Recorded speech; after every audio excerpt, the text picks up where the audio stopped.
So again this week we're going to say some serious things in just a minute, and if you're not in the mood for that and you really need just a silly fun laugh, click on the link that I'm pointing at and it'll take you through to our latest green screen holiday lockdown fun video.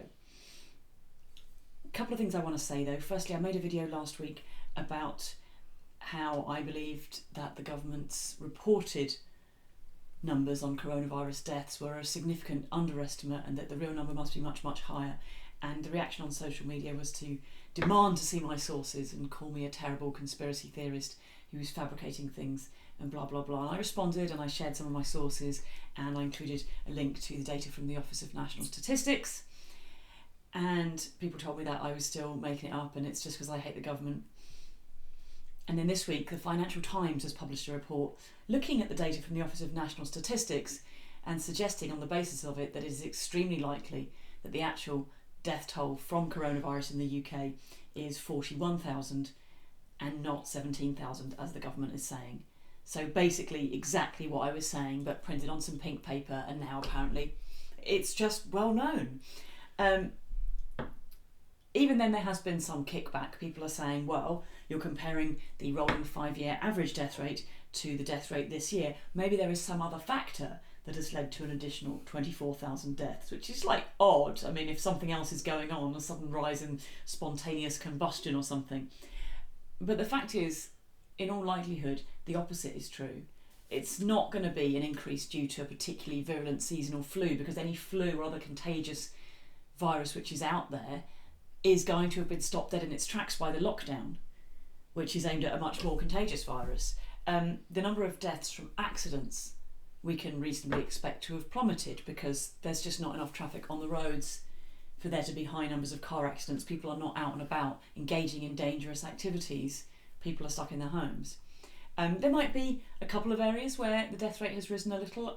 Suicides as a result of the mental health crisis that this lockdown is causing, and domestic violence, again related to the lockdown. But when you look at the scale of those numbers, that's not going to register or explain the discrepancy in any way.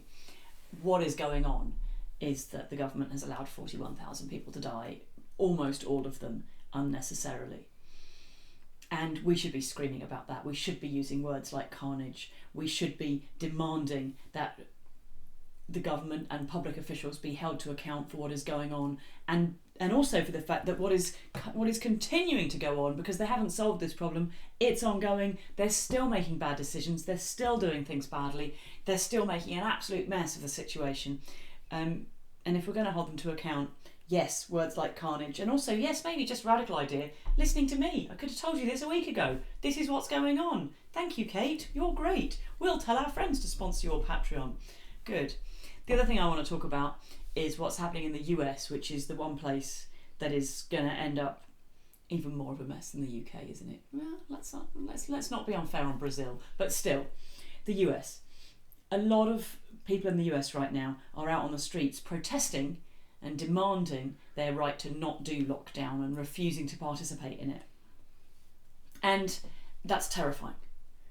And I've seen a lot of reaction on social media of people, nice people who I like, going, well, it's Darwinism, isn't it? They go out on the streets, they'll be the next ones to catch it. Oh, it's First of all, when Boris Johnson was in hospital, anybody caught wishing death on him was told that they were a terrible person, and how could they?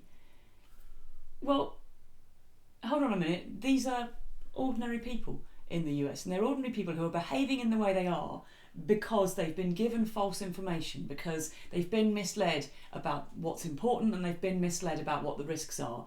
And I think we should be campaigning for them to have better information and to be treated better. But also, yes, it's my video series, and I will quote Voltaire if I want to, from Candide, when he says, Dieu a puni ses fripons, le diable a noyé les autres.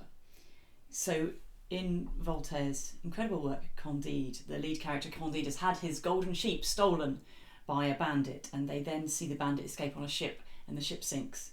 And he's delighted at first. He says, God has punished this vagabond. And then the response is, and the devil has killed the others, because everybody else on the boat has drowned too, and they didn't steal any sheep. And this is the thing. Yes, people behaving irresponsibly might end up getting coronavirus and dying from it, but on the way through they might also give the disease to other people, and that might lead to them being ill and also to them dying. And we've got to think about their elderly relatives. People are out demanding, I want to go for a burger, I want to get a haircut, but what about the person who flips the burgers, and what about the person who does the haircuts, and what about their children and their elderly relatives, and what about everybody else out there? This is not a situation in which you can make a choice about your own life. We have to act collectively at this stage, and I understand that that's something that a lot of people in America have been pushed into being very, very uncomfortable with. A whole country that's been raised on, runaway gung-ho capitalism and the work of Ayn Rand. Tough luck, guys.